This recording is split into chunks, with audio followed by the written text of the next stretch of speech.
Jadi saya mau mengenalkan kembali Ibu Fitri dari Situ Bondo ya katanya. Bu Fitri, sehat Iya. Ibu Fitri? Bagaimana kabarnya Ibu? Alhamdulillah sehat. Mbak Tia sehat? Alhamdulillah, luar biasa ya. Terima kasih sekali sudah berkenan hadir malam ini, Bu Fitri. Awal-awal saya mau ngecek dulu nih sama Bu Fitri. Dulu pertama kali kenal dengan Class Point itu kapan dan kenapa dan gimana? Mungkin boleh sharing ke kita semua ya. Saya pertama kenal kelas poin itu kan masuk grup Sadar Igi. Jadi Sadar Igi itu setiap malam pasti ada kegiatan. Setiap jam 7 malam pasti ada. Senin, Selasa, Rabu, Kamis, Jumat, Sabtu pasti ada setiap jam 7 malam kegiatan untuk online itu pembelajar apa namanya ya untuk ke guru-guru. Jadi di September 2021 di mana pemateri pada saat itu Pak Amang, jadi saya ikut pelatihan di sana akhirnya ya kenal lah dengan kelas poin seperti itu. Baik, Bu Fitri mengajar di sekolah mana, mengajar level berapa saat ini? Bu Fitri kegiatan sehari-hari? Kalau saya ngajarnya di SD Negeri 1 Kayu Putih, Kecamatan Panji, Kabupaten Situbondo, Provinsi Jawa Timur. Saya pada di tahun ajaran sebelumnya di tahun 2021-2022 mengajar di kelas 2. Kemudian di tahun ajaran 2022-2023 hingga sekarang mengajar di kelas 4 SD. Baik, Seperti itu. oke. Nah, berarti kenal Class Point dari 2021 ya. Sebelumnya berarti udah kena masa-masa pandemi ya. Di masa-masa pandemi itu Ya, menghadapi kelas yang anak-anaknya tidak boleh masuk bersamaan itu gimana rasanya, Bu? ya rasanya sedih juga sih. Sedih juga pada mereka yang kadang-kadang terkendala masalah masalah internet, kuota untuk masuk ke Zoom yang saya sajikan setiap harinya. Mereka kadang-kadang tidak bisa ikut Zoom, jadi harus datang satu persatu ke tempat mereka gitu. Sedih juga, Baik, tidak langsung pembelajaran seperti biasanya gitu. baik. Berarti boleh tahu nggak yang berbeda sekarang apa nih, Bu Fitri, yang dirasakan setelah kelas tatap muka lagi?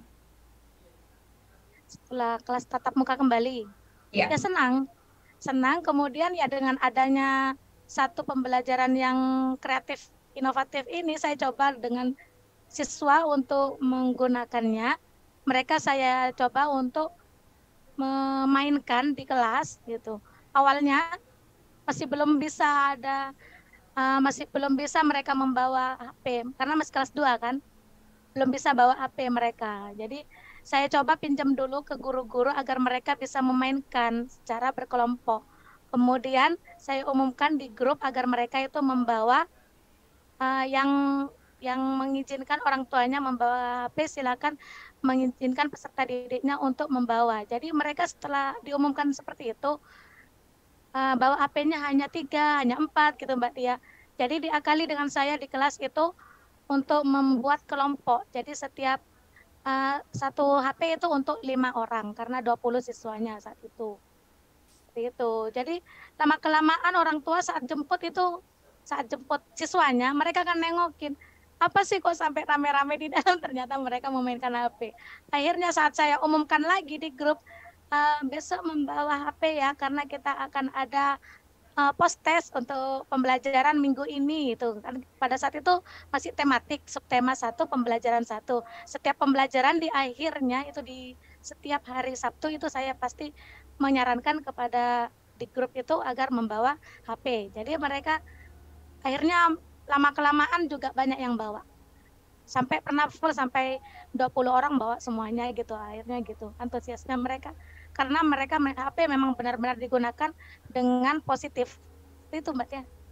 Baik, jadi guru pertama yang akhirnya menggerakkan siswa di sekolah untuk membawa kelas digital ya, membawa suasana digital di dalam kelas dan juga dengan tidak menjadi satu halangan, anak-anak terbatas nggak boleh bawa handphone, sampai akhirnya bisa diizinkan untuk orang tua membawa handphone di kelas gitu ya. Nah,